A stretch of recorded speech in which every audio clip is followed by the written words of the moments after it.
अस्सलाम वालेकुम।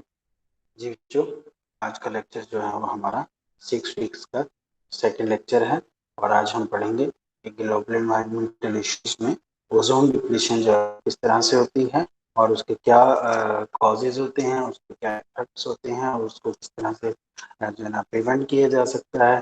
तो ये हम ताकि हम अपने सिस्टम को, अपने एनवायरनमेंट को क्लीन कर सकें या सस्टेनेबल कर सकें। तो इसमें हम जो है पहले हम लोग थोड़ी सी ओवरव्यू लेते हैं। हमने एसिड डिपोजिशन पढ़ी थी कि एसिड डिपोजिशन जो है वो एसिड फॉर्मिंग पोल्यूटेंट जैसा कि नॉक्सिस और सॉक्सिस हैं, वो आपके एनवायरनमेंट के ग्राउंड सरफेस के ऊपर डिपॉजिट हो जाते हैं। वो वेट प्रेसिपिटेशन के थ्रू होते हैं और वो यानी कि इनडायरेक्ट अपटेक भी हो सकती है ग्राउंड सरफेस में उनकी, और डायरेक्ट भी अपटेक हो सकती है। अगर डायरेक्ट होगी तो वो आपके पास ड्राई एसिड डिपोजिशन होगी, और अगर वो रेन की वजह से डिपोजिशन हो रही है तो हमारे पास डिपॉजिट हो रहे हैं नॉक्सिस और सॉक्सिस अर्थ सरफेस पे, देन वो वेट एसिड डिपोजिशन होगी या वेट प्रेसिपिटेशन भी कह सकते हैं। और अगर वो डायरेक्ट कॉन्टैक्ट क्लाउड वाटर के साथ डायरेक्ट कॉन्टैक्ट में आ रही है, इम्पैक्ट हो रहा है उनका आपस में एक दूसरे से टकरा के,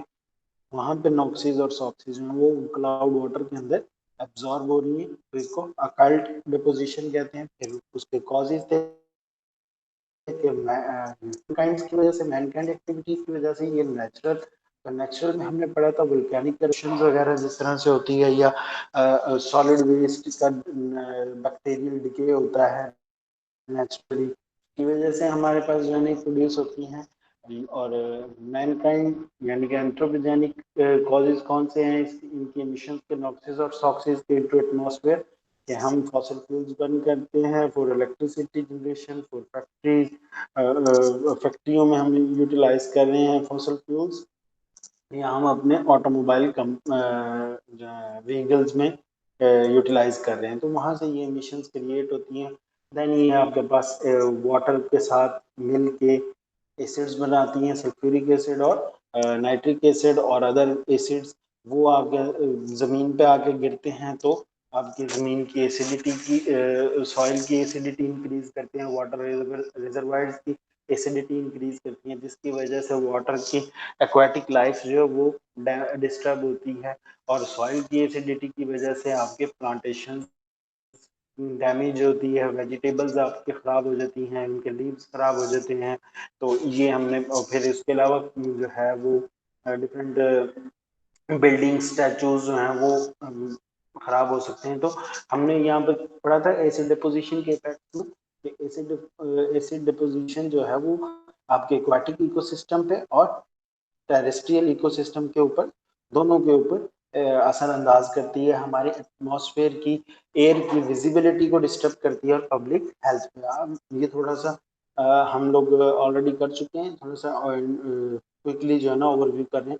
एसिड प्रेसिपिटेशन जो है वो एसिडिटी ऑफ लेक्स इंक्रीज करती है, जिसकी वजह से यहाँ पे जो सर्वाइवल ऑफ फिशेज हैं यानी कि एक्वाटिक लाइफ है वो डिस्टर्ब हो रही है, उनका अल्टीमेट सर्वाइवल के ऊपर जो है वो सर्टेन इफेक्ट पड़ता है उस एसिडिटी की इंक्रीज करने की वजह से। फिर हमारे पास हमारे जो लैंड है या जो है सॉइल है उसकी एसिडिटी इंक्रीज कर रही है, जिसकी वजह से क्या हो रहा है, ट्रीज जो हैं या वेजिटेबल्स जो हैं या आपके पास प्लांटेशन जो है वो डिस्टर्ब हो रही है। क्यों? क्योंकि उनके लीव्स को डिस्टर्ब करती है, वहाँ के न्यूट्रिएंट्स के साथ रिएक्शन कर जाते हैं, वो एसिड रेन में जो एसिड होता है वो न्यूट्रिएंट्स के साथ रिएक्ट कर जाता है, और कुछ जो है टॉक्सिक सब्सटेंसेस भी क्रिएट हो सकते हैं, तो वो उनकी वजह से हमारी सॉइल की फर्टिलिटी भी डिक्रीज कर रही है, यानी कि उसके अंदर जो न्यूट्रिएंट्स की तादाद थी पौधे को ग्रो करने के लिए चाहिए थी, उसकी वो कम हो जाएगी, लिमिटेशंस हो जाएंगी, तो उसकी वजह से हमारी प्लांटेशन की ग्रोथ भी जो है वो स्लो हो जाएगी। तो ये दो इफेक्ट थे हमारे पास एक्वाटिक और टेरेस्ट्रियल के। उसके अलावा हमारे पास एसिड डिपोजिशन के क्या इफेक्ट है, हमारे इन्वायरमेंट को जो है ना पोल्यूट कर रही है। किस तरह से? वो कहता है कि एसिड डिपोजिशन जो acidic particles are known to contribute the corrosion of metals, मतलब एसिड रेन अगर आपकी पार्किंग में खड़ी गाड़ी के ऊपर पड़ती है या आपके जो हैं मेटल स्ट्रक्चर्स बने हुए हैं बिल्डिंग्स के, वहां पे अगर पड़ती है तो उसको क्रोयन की तरफ लेके जाती है, उन मेटल्स को क्रूड कर देती है, यानी कि जंग लग जाता है उनको। और उसके अलावा वो कहता है बिल्डिंग्स की डैमेज करती है अगर वो हमारे पास पत्थर के हैं। जैसे कि हम एग्जांपल पढ़ी है कि ताजमहल जो है वो उसका पत्थर जो है वो येलोइश होता जा रहा है, क्यों? क्योंकि वो एसिड रेन की वजह से वहां पर नॉक्सिस टॉक्सिस की वजह से एसिड रेन जब पड़ती है तो वो पत्थर के साथ रिएक्शन हो रहा है। अगर हमारे पास हमारी पेंट जो है, हम चूने का पेंट जो हम करते हैं, कली जिसको हम कहते हैं, वो कैल्शियम कार्बोनेट है। कैल्शियम कार्बोनेट और सल्फ्यूरिक एसिड का रिएक्शन होगा तो आपके बिल्डिंग के स्टोन वर्क जो है वो या जो है आपके पेंट खराब हो जाएगा। आपका जो स्टोन्स लगी हुई हैं घर में, पत्थर लगा हुआ है, वो भी आपके पास क्या है, कैल्शियम कार्बोनेट या कैल्शियम सिलिकेट्स इन मटेरियल का बना होता है। तो आहिस्ता आहिस्ता वो सल्फ्यूरिक एसिड या नाइट्रिक एसिड उनके साथ भी रिएक्ट करेगा।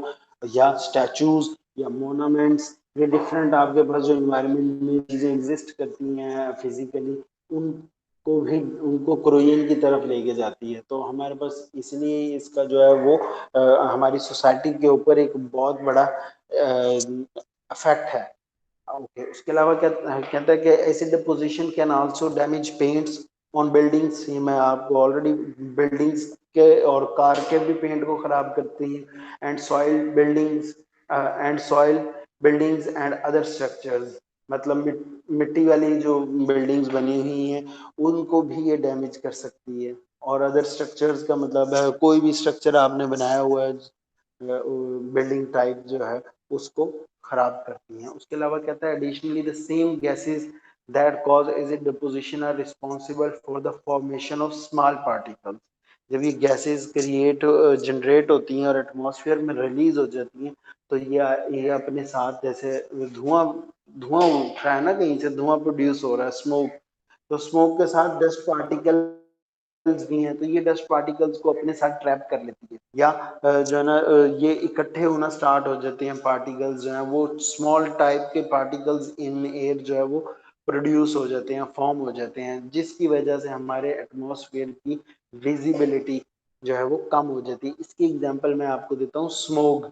स्मोक भी जो है वो इसी इन्हीं गैसेस की वजह से, green house carbon dioxide, smoke, धुआं जो है, या नॉक्सिस सॉक्सिस डस्ट पार्टिकल्स, इन सारों का मजमूआ, वाटर वेपर, इन सारों का जो है ना प्लस करें ना अगर एटमॉस्फेयर में, तो ये सारे का सारा स्मोक बनाती है। स्मोक जिस दिन जब होती है हमारे एटमॉस्फेयर में तो आपको नजर आता है कि हमारा गंदला सा जो है ना पीला पीला पड़ जाता है एटमॉस्फेयर, मतलब हमारी विजिबिलिटी कम हो जाती है। उसके अलावा एसिड रेन जो है वो ह्यूमन हेल्थ के ऊपर बड़ा एडवर्सली इफेक्ट करती है। आई इरिटेशन है, ठीक है, और उसके अलावा स्किन स्किन बर्निंग हो सकती है, स्किन कैंसर हो सकता है, ठीक है, और कुछ डिजीजेस का कॉज बन सकती है। तो कहता है कि ये आपके पास इन जो सॉक्सीज होती हैं ये वाटर के साथ मिलके सल्फेट्स बना देती हैं। ये सॉक्सीज जो है वो सल्फेट SO2 SO3 जो है वो ऑक्सीजन के साथ मिलके वहां पे या वाटर के साथ मिलके सल्फ्यूरिक एसिड बना देंगी या खाली सल्फेट्स बन जाएंगे। ये एरोसोल पार्टिकल्स, एरोसोल हम कहते हैं जहाँ पे मॉइस्चर भी हो, जहाँ पे आपके पास गैशियस कंटेंट भी मौजूद हो और सॉलिड कंटेंट भी मौजूद हो, ऐसे पार्टिकल, ऐसे मजमूए को, ऐसे मिक्सचर को हम कहते हैं एरोसोल मिक्सचर या एरोसोल पार्टिकल्स कहते हैं। सल्फेट एरोसोल पार्टिकल्स जो हैं इवन के थोड़ी सी क्वांटिटी में एग्जिस्ट करते हैं, लेकिन night as compare to nitrate particles in the atmosphere produce from SOx and NOx emissions. ये सल्फेट एरोसोल पार्टिकल्स कहाँ से बनते हैं? SO2 से। और नाइट्रेट एरोसोल पार्टिकल्स जो है वो किससे बनते हैं? नॉक्सिस एमिशंस से। दे combinedly account for more than 50% of the visibility reductions। यानी कि ये जो सल्फेट एरोसोल पार्टिकल्स हैं और नाइट्रेट एरोसोल पार्टिकल्स हैं which are formed due to the sulfuric acid and noxious emissions respectively, and ये कितना इफेक्ट कर रहे हैं हमारी विजिबिलिटी पे? 50% हमारी विजिबिलिटी जो डिक्रीज होती है इन दो कंपोनेंट्स की वजह से होती है, एरोसोल पार्टिकल्स की वजह। कौन कौन से? सल्फेट और नाइट्रेट्स। कहता है कि अगर हमारे पास पार्टिकल साइज, ये पीएम का मतलब है पार्टिकल मैटर, मैटर का साइज जो है वो अगर 2.5 से कम होगा तो हमारे पास विजिबिलिटी जो है वो कम होगी। क्यों? ये इतना छोटा पार्टिकल है 2.5 पीएम का मतलब या स्मॉल पार्टिकल साइज 2.5, इसको जो है ना कहा जाता है कि ये 2.5 पार्टिकल मैटर है। अच्छा, ये करता कि ये इतना छोटा है कि ये हवा में एग्जिस्ट कर जाता है, हवा में रिटेन कर जाता है। अगर इससे बड़ा पार्टिकल होगा वो थोड़ा बड़ा होगा, इसलिए वो सेटल डाउन, उसकी डेंसिटी थोड़ी ज्यादा होगी एयर से, तो वो नीचे जमीन जो एयर में से सरफेस के ऊपर आके सेटल डाउन हो जाएगा। इस वजह से वो इतना नुकसानदेह नहीं है। लेकिन अगर स्मॉल पार्टिकल्स एग्जिस्ट करते हैं 2.5 से, वो ज्यादा नुकसानदेह हैं और वो हमारे पास हमारी विजिबिलिटी को जो है वो रिड्यूस करते हैं। फिर नेक्स्ट कहता है कि हाँ ठीक है, ये पार्टिकल्स इतने छोटे होते हैं कि ये हम सिंपल सांस में इनहेल कर सकते हैं।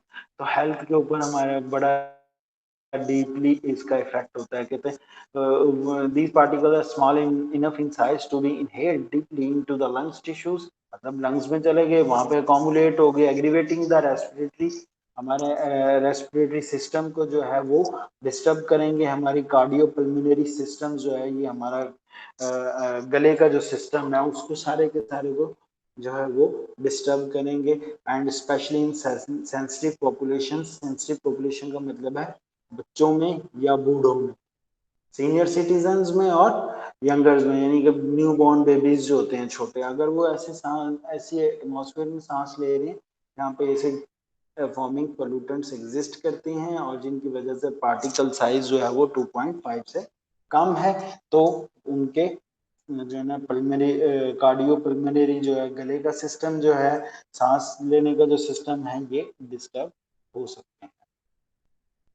इनको प्रिवेंट किस तरह किया जा सकता है? क्या उसने कहा कि ये बड़ा एडवर्स इफेक्ट्स होते हैं एयर पोल्यूशन के ऑन ह्यूमन हेल्थ और बाकी हमारी जो है ना एनवायरनमेंट पे। तो इसको कहता है कि जब हमारे पास ये नॉक्सिस और सॉक्सिस जहाँ से प्रोड्यूस हो रही हैं, जैसे मैं एग्जांपल दी थी भट्टों, भट्टों में सोर्स ऑफ जो है ना एनर्जी प्रोड्यूस करने के लिए हम फॉसिल फ्यूल्स बर्न कर रहे हैं, हम बायोमास जो है ना बर्न कर रहे हैं। हम जिस तरह आपके पास चिकन ड्रॉपिंग्स होती हैं, चिकन की जो वेस्ट है उसका जो डंक, काउ, जैसे काउ डंक है ना, चिकन का जो डंक है, मेन्योर है जो उसका, उसकी कैलोरीफिक वैल्यू बहुत ज्यादा होती है, वो बहुत ज्यादा हाई हीट प्रोड्यूस करती है, लेकिन उसमें नाइट्रोजन और सॉक्सिस कंटेंट मौजूद होती हैं, तो वो नॉक्सिस और सॉक्सिस का कॉज बनता है।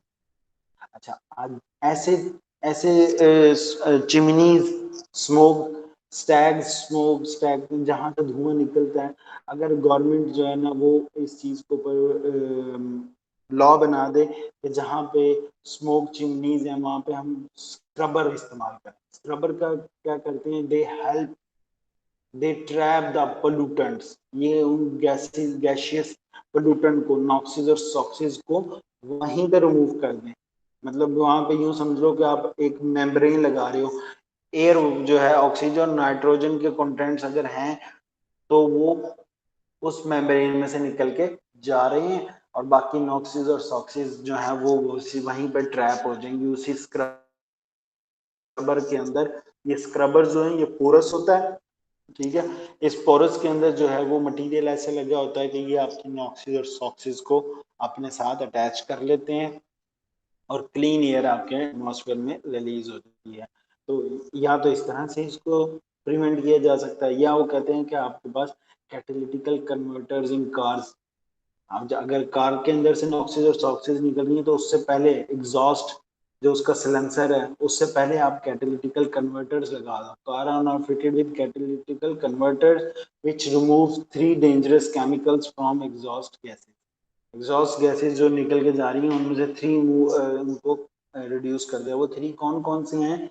नॉक्सिस, सॉक्सिस और मीथेन।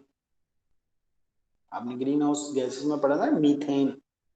वो मीथेन को यानी कि unburned fossil fuels, unburned methane को दोबारा से रिएक्शन करवाते हैं और कार्बन डाइऑक्साइड और वाटर वेपर्स में कन्वर्ट करवा देते हैं।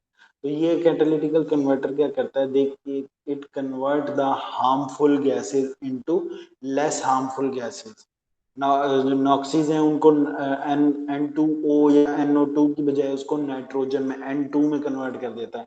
N2 ऑलरेडी हमारे पास 78% है एटमॉस्फेयर में, वो इनर्ट गैस है, वो हमें कोई डैमेज नहीं पहुंचाती। तो इसलिए इसका ये फंक्शन है कि दूसरा तरीका क्या है, या आप गाड़ियों के एमिशन से पहले, एग्जॉस्ट गैसेस से पहले जो है वो, सॉरी, एग्जॉस्ट से पहले इनको कन्वर्ट कर दो इनटू लेस हार्मफुल गैसेस, यानी कि उनके नॉक्सिस और सॉक्सिस को रिमूव कर दो, या यूं कहो कि उनको कन्वर्ट कर दो लेस हार्मफुल गैसेस में। तीसरा मेथड ये है कि हमें चाहिए कि एडिशनल अल्टरनेटिव एनर्जी सोर्सेज इस्तेमाल के जाए, बजाय कि हम फॉसिल फ्यूल्स बर्न करें। अल्टरनेटिव में हम सोलर एनर्जी पे चले जाते हैं, हम हाइड्रो पावर पे चले जाते हैं, यानी कि बिजली प्रोड्यूस कर लेते हैं और पानी के थ्रू जो है इलेक्ट्रिसिटी जनरेट कर लेते हैं। उससे क्या होगा, उससे हमारे पास जो है ये नॉक्सिस और सॉक्सिस की प्रोडक्शन रुक जाएगी, तो इसी डिपोजिशन खुद ब खुद कंट्रोल हो जाएगी। ठीक हो गया। तो इसके लिए हम जो है वो कहता है कि आर मोर प्रोमिनेंस टुडे, अब जो है ना अल्टरनेटिव्स के ऊपर बहुत काम हो रहा है, सोलर पैनल्स के ऊपर या पानी से बिजली बनाने के ऊपर बहुत फंडिंग की जा रही है, ताकि हम अपने इकोसिस्टम को रीस्टोर कर सकें। ठीक हो गया। और हम एसिड रेन जैसी प्रॉब्लम से, एनवायरमेंटल इशू से वर्ल्ड वाइड जो है से महफूज रख सकते हैं, जिस जो कि वो हमारे पास अब ग्लोबली डैमेज कर रही है हमारे एनवायरमेंट को। कहता है उसके अलावा आगे हम ये 5 मेथड है, 1, 2, 3, और चौथा कहता है कि गवर्नमेंट को सब्सिडीज देनी चाहिए कि हमारा वो कम पैसों पे पब्लिक ट्रांसपोर्ट पे आने के लिए लोगों को कायल करे, उनमें अवेयरनेस प्रोड्यूस करे कि जी आप यहाँ से अगर आप 10 किलोमीटर के सफर पे जाते हो तो आपका 100 रुपीज का पेट्रोल लगता है, ठीक हो गया, आने जाने का। और अगर गवर्नमेंट की पब्लिक फैसिलिटी है, ट्रांसपोर्टेशन मौजूद है, तो वहां पे आपको 30 रुपए आने के, 30 रुपए जाने के, तो 60 रुपीज पड़ रहे हैं। ठीक है, उसमें क्यों, क्योंकि गवर्नमेंट उस ट्रांसपोर्टेशन में अपने एनवायरनमेंट को वापस कंजर्व करने में जो पैसे लगा रहे हैं, वो वहां पे सब्सिडीज दे रहे हैं कि आपको 40 रुपए का फायदा दे रहे हैं। तो हमें प्रेफर करना चाहिए कि हम जो है फिर वो पब्लिक ट्रांसपोर्ट यूटिलाइज करें रादर देन प्राइवेट ट्रांसपोर्ट। ठीक हो गया। तो ये भी हमारे पास प्रिवेंशन मेथड में है। उसके अलावा कंजर्व एनर्जी, अब अपनी एनर्जी को सेव करें, प्रिवेंट करें, उसको वेस्ट होने से बचाएं। एक्स्ट्रा लाइट्स जो हैं वो हमें बंद कर देनी चाहिए, हमें अपनी एनर्जी को कंजर्व करना पड़ेगा। लेस इलेक्ट्रिसिटी यूज होगी तो उतने फॉसिल फ्यूल्स कम बर्न किए जाएंगे पावर स्टेशन में जहाँ पे इलेक्ट्रिसिटी जनरेट हो रही है। तो जब वो कम यूटिलाइज होंगे तो कम एमिशंस होंगी। तो ये हमारे पास प्रिवेंशन मेथड्स है, जो कि ये तो हमारा था लास्ट लेक्चर। आज का जो लेक्चर है वो हमारे पास है ओजोन डिप्लीशन। हो गया। ओजोन डिप्लीशन जो है वो कहता है कि ये हमारे पास एटमॉस्फेयर के 4 हिस्से होते हैं। पहले, सबसे पहले आता है ट्रोपोस्फेयर। ट्रोपोस्फेयर वो पार्ट है एटमॉस्फेयर का, हमारे पूरे एटमॉस्फेयर का फर्स्ट रीजन कहा जाता है इसको। फर्स्ट रीजन है जहां पे लाइफ एग्जिस्ट है, ट्रोपोस्फेयर। ठीक हो गया। यहाँ पे ऑक्सीजन आपके पास 21%, नाइट्रोजन आपके पास जो है वो 78%, कार्बन, अच्छा, ठीक हो गया। इस ट्रोपोस्फेयर के एंड में, ये ट्रोपोस्फेयर का कितना किलोमीटर है हमारी जमीन से, 10 से 12 किलोमीटर का सफर।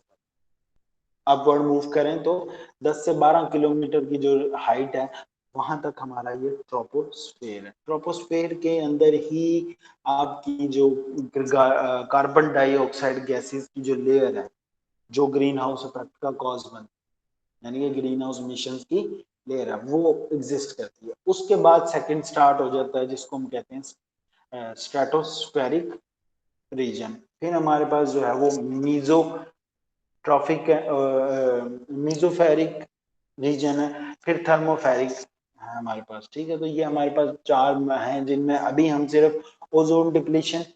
अच्छा, ओजोन लेयर जो है वो कौन से सेकंड रीजन में, एटमॉस्फेयर के किस रीजन में एग्जिस्ट करती है हमारे पास, सेकेंड में कहता है in the stratosphere ozone naturally occurs in much higher concentration and it play a different beneficial role compared to the troposphere ozone.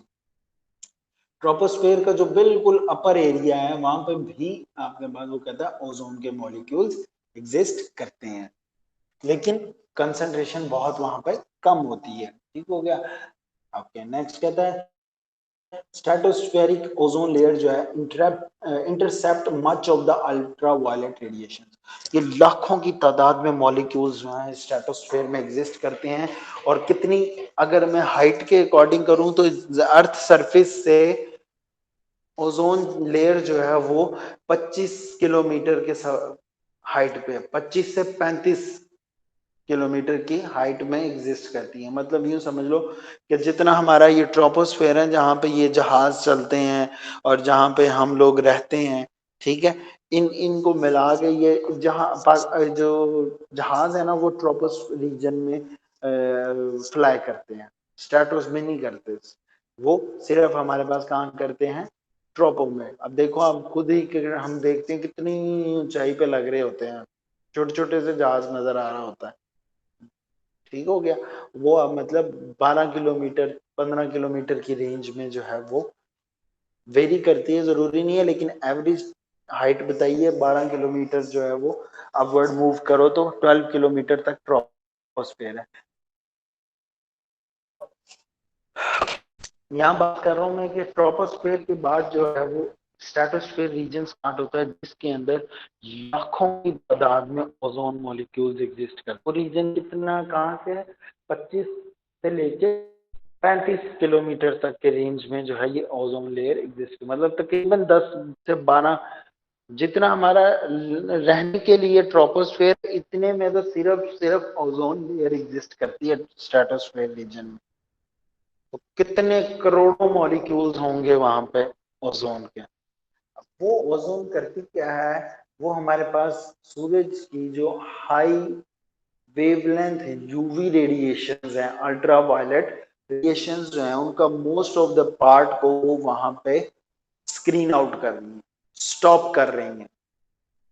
ठीक है, invisible to the human eye, UV radiation जो है वो इनविजिबल है। This UV radiation increase the risk of skin cancer. अगर ये हमारी जमीन पे आ जाती हैं तो इनके क्या इफेक्ट हैं, ये स्किन कैंसर का कॉज बन सकती है।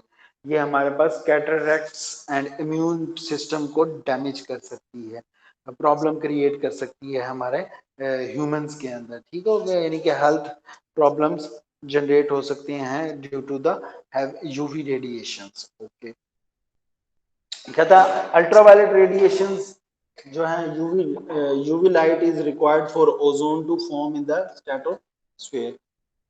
ये दोबारा मॉलिक्यूल, अच्छा जब ये आपके मॉलिक्यूल के ऊपर आके हिट करती हैं तो ये O3 के मॉलिक्यूल, ओजोन का फार्मूला क्या है, O3।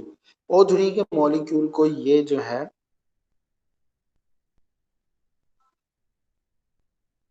O3 के मॉलिक्यूल को ये ब्रेक कर देती हैं O2 में और O डॉट में। अभी हम नेक्स्ट में पढ़ेंगे, ये समझ लेंगे। ये यूवी रेडिएशन जब हमारी हाई इंटेंसिटी रेडिएशन जो है, ये HV का मतलब है यूवी रेडिएशन, लाइट जो सूरज की रोशनी आ रही है, ये हमारे पास, सॉरी ओजोन के मॉलिक्यूल यहाँ पर मुझे बनाना चाहिए था, खैर नहीं बनाया, तो ओजोन के मॉलिक्यूल को तोड़ देती हैं। ओके, जब ओजोन का मॉलिक्यूल टूटता है तो यूं समझो कि ये O3 कन्वर्ट हो जाता है O2 में और O डॉट में। अगर वहां पे ऑक्सीजन भी, अब ये वाली ऑक्सीजन क्या करती है, ये वाला ऑक्सीजन का मॉलिक्यूल जो है ये उन्हीं रेडिएशंस की वजह से ये भी टूट जाता है। पहले ये O3 टूटा O में और O2 में, फिर आगे फर्दर ये O2 टूट गया O में और प्लस O में। ये दोनों, अब यूं ही कहो कि हमारे पास और यही ओजोन का फॉर्मेशन भी इसी तरह होती है और इसकी डिप्लीशन भी। एरो को इधर कर दो दोनों को, अभी जो है ना इसमें देखो, यहाँ पे देखो O3 HV की वजह से O में और O2 में टूट गई। कहता है अभी मैं आपको डिटेल पढ़ाता हूँ, पहले यहाँ से पढ़ लेते हैं। UV light is required for ozone to form in the stratosphere. Stratosphere में जो मिड रीजन है स्ट्रेटोस्फेयर का, वहां पे ओजोन लेयर एग्जिस्ट करती है। वहां पे ओजोन का मॉलिक्यूल टूटता है और वो टूटने के बाद जो O है और जो O2 वो नीचे मूव कर देते हैं, वो स्ट्रेटोस्फेयर के निचले हिस्से में आ जाते हैं, सेंटर वाले में से निकल के नीचे आ गए। अब नीचे वाले रीजन के अंदर जो है ना यूवी रेडिएशन आ तो रही, लेकिन वो UV radiation high wavelength UV radiation नहीं है, वो स्मॉल वेवलेंथ की यूवी रेडिएशन है, उनसे हीट मिलती है तो ये दोबारा से O2 और O जो है वो आपस में दोबारा से रिएक्ट कर जाता है, but then the ozone absorb the UV radiation light, so stopping it reaching the deeper into the earth, ताकि ये बाकी के मॉलिक्यूल जो है वो दोबारा नीचे जो है ना, सॉरी ओजोन जो है वो यूवी रेडिएशन को एब्जॉर्ब कर लेती है ताकि ये जमीन पे ना पड़े। तो ओजोन का काम भी जरूरी है, ओजोन का होना जरूरी है, क्यों? क्योंकि ये हमारे पास यूवी रेडिएशन को स्टॉप कर रही है। कहता है reduction in the stratospheric ozone concentration up to 50% in some polar regions have been recorded. Polar regions आपके पास जैसे कि हमारे पास वो रीजन्स होते हैं जहाँ पे डिफरेंट जो है समझ लें कि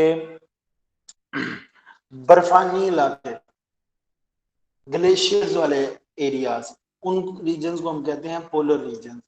वहां पे ये ओजोन की डिप्लीशन बहुत ज्यादा होती है, जिस तरह अंटार्कटिका में हम लोगों ने सुना था कि 1980s में जो है वो ओजोन डिप्लीशन हुई थी। वो पोलर रीजन्स हैं। ये पोलर रीजन्स क्या होते हैं ये फिर किसी दिन बात करेंगे बड़ी डिटेल में समझाने के लिए।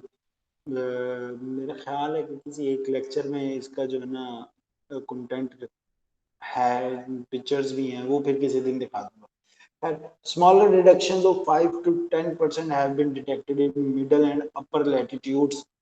मतलब अगर जमीन के हिस्से के हिसाब से लगाएं कि जो मिडल और अपर लैटिट्यूड हाइट वाले एरिया कंट्रीज हैं, ठीक हो गया, उनमें 5 से 10% जो है वो ओजोन डिप्लीशन, ओजोन की कंसंट्रेशन में रिडक्शन देखी गई, कमी देखी गई है। While tropical regions appear to be unaffected thus far, जो ट्रॉपिकल रीजन्स हैं वो हमारे पास जो है वो उनमें कम जो है ओजोन डिप्लीशन देखी गई है। Sustain reduction of 10% in ozone concentration could lead to a 25% increase in non melanoma skin cancer. अगर हमारे पास 10% को रिडक्शन को भी हम सस्टेन कर लेते हैं तो ये 25% ज्यादा कॉज करती है स्किन कैंसर का। 7% आई डैमेज जो है वो आपके पास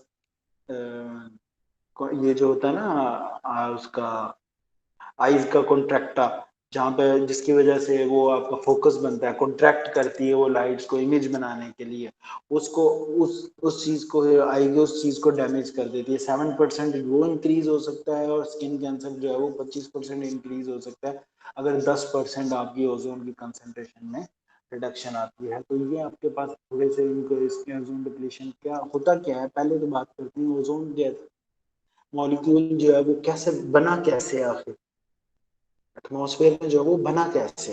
होता है कि ये पहले सबसे पहले कहते हैं ये बना इस तरह के ozone forms naturally in the stratosphere via dissociation, का मतलब है टूटना, ऑफ मॉलिक्यूलर ऑक्सीजन, यूवी का अल्ट्रावायलेट रेडिएशन की मौजूदगी में O2 जो है वो दो subsequent combination of atomic oxygen, ये खाली जो है ये मोनोटॉमिक ऑक्सीजन, ठीक हो गया, यानी कि O2 जो है वो दो मॉलिक्यूल्स में चेंज कन्वर्ट हो रहा है, टूट रहा है, और वो कौन सा ऑक्सीजन है, इसको एटॉमिक भी कहते हैं क्योंकि ये एक एटम है, ये एक अलग एटम, तो ये मोनो एटम है, एक एटम पे कंसिस्ट किया हुआ मॉलिक्यूल मोनो एटॉमिक मॉलिक्यूल कहलाता है। This UV radiation in short waves, जो लेस वेवलेंथ की रेडिएशन हैं जिनकी इंटेंसिटी बहुत ज्यादा है, indicated on the reaction below as HV।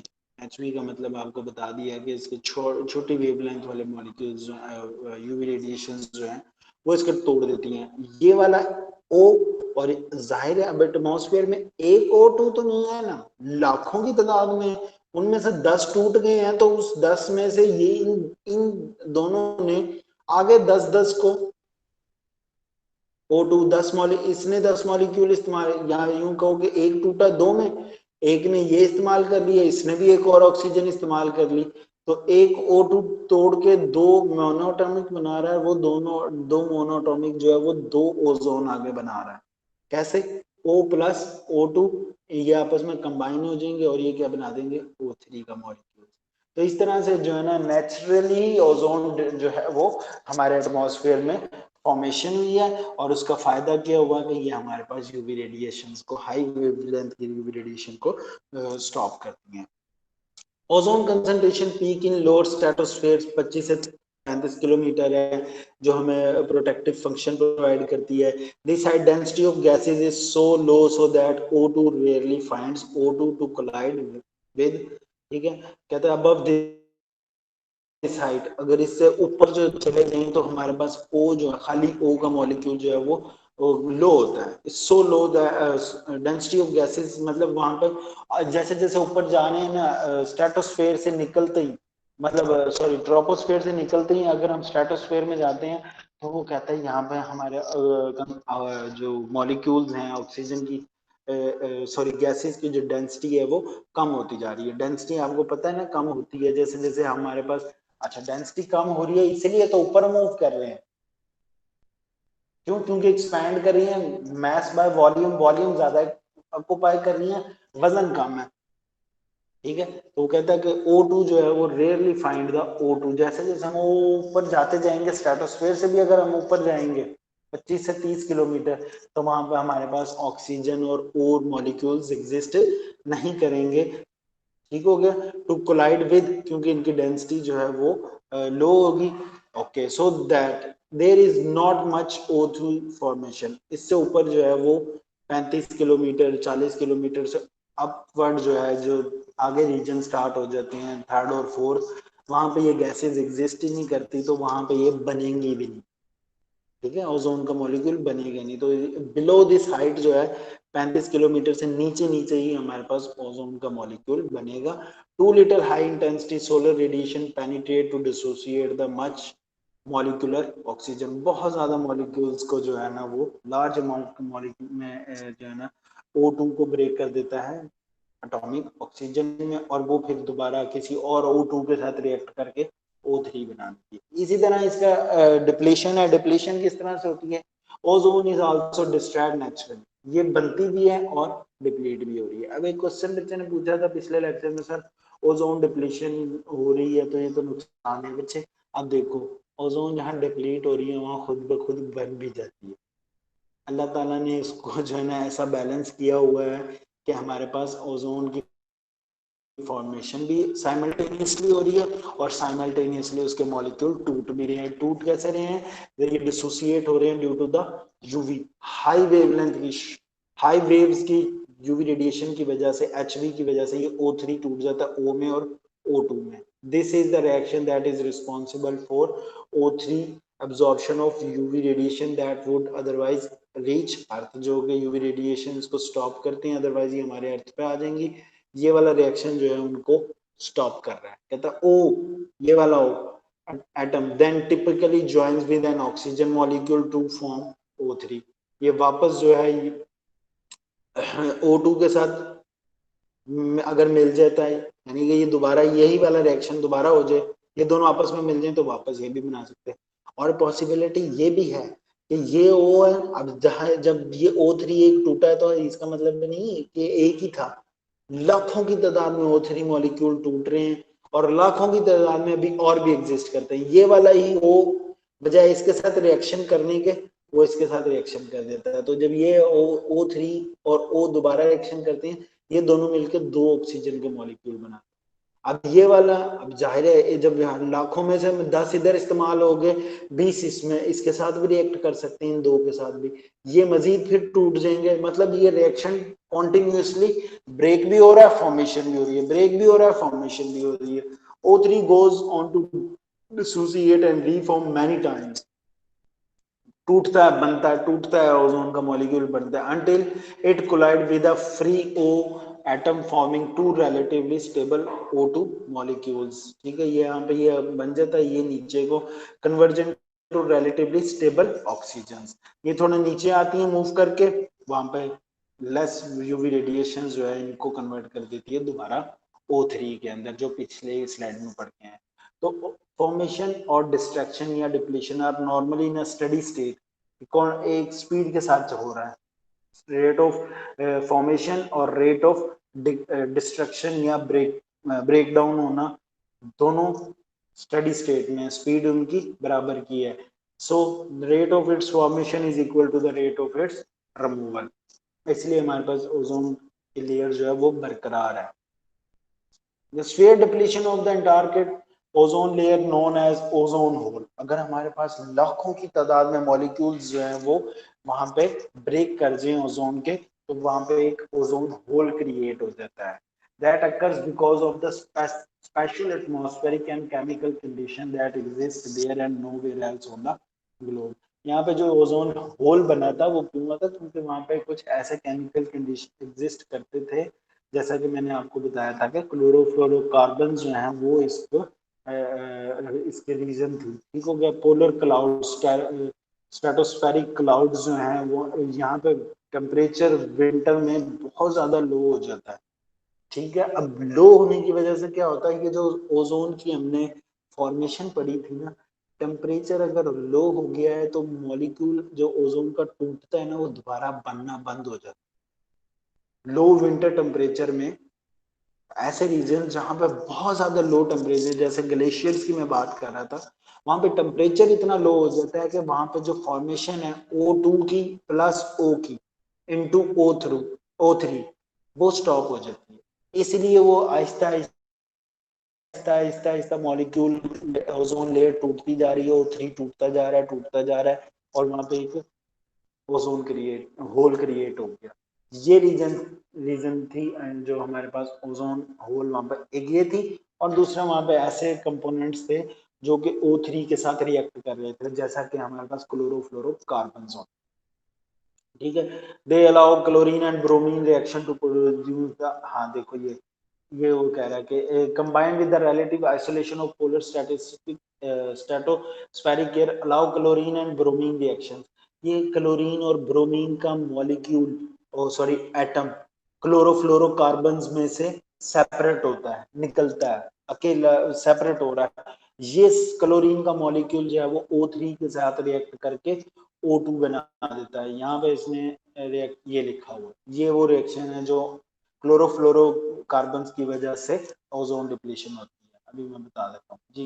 कहता क्लोरोफ्लोरोकार्बन जो है वाइडली यूज होते हैं हमारे पास डिकेड, मोर देन डिकेड, सदियों से, मतलब एक दो रेफ्रिजरेंट के तौर पे इस्तेमाल होते हैं, जैसे freon in making plastic forms, they make nice uniform bubbles and cleaners for electronic parts, micro computer chips में इस्तेमाल होते हैं, as a coolant in automobile air conditioners में इस्तेमाल होता है, एसी में, गाड़ियों के एसी में एज अ कूलेंट इस्तेमाल होता है। ये क्लोरोफ्लोरोकार्बन जो है वो CF क्लोरोफ्लोरोकार्बन 11, 12 और जो है ना वो 13, तो वो इसमें बताया हुआ क्लोरोफ्लोरोकार्बन का 11 का फार्मूला क्या है, CCl3F, और क्लोरोफ्लोरोकार्बन 12 का फार्मूला क्या है, CCl2F2। जब ये रेडिएशन जो है, ये वाला मॉलिक्यूल जो है क्लोरोफ्लोरोकार्बन CCl3F के ऊपर यूवी रेडिएशन पड़ती हैं, तो इसमें से ये इस तीन में से एक क्लोरीन टूट के अलग हो, ये जो अलग होगा ये आपके ओजोन के साथ रिएक्ट करेगा।